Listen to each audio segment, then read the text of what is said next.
算命係俾你客觀咁樣睇清楚自己嘅出廠設定、性格盲區、慾望、恐懼同埋天賦，等你承認我就係咁樣嘅人。好多人嘅不幸係潛意識入邊嘅重蹈覆轍。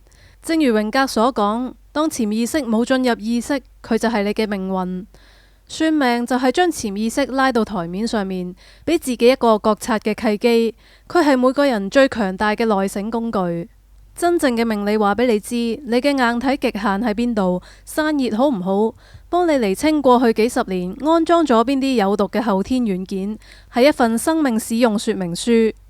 我亦都曾經透過呢一面鏡子反觀自己嘅格局，我嘅八字入邊潛伏住一股極強不服管教嘅陽印力量。喺命學經典《子平真傳》入邊，陽印格最起架殺為用。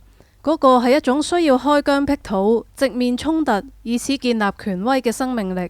但係喺我以往人生嘅能量入邊，食神制殺太過為病，喺心理層面表現為過度嘅自我保護。我變得軟弱、唯唯諾諾，明明內心唔服，但係就因為擔心人哋唔中意我而活得縮手縮腳。直到透過命盤，我先至發現，原來嗰個想打破規矩、帶住侵略性嘅，先至係真正嘅我。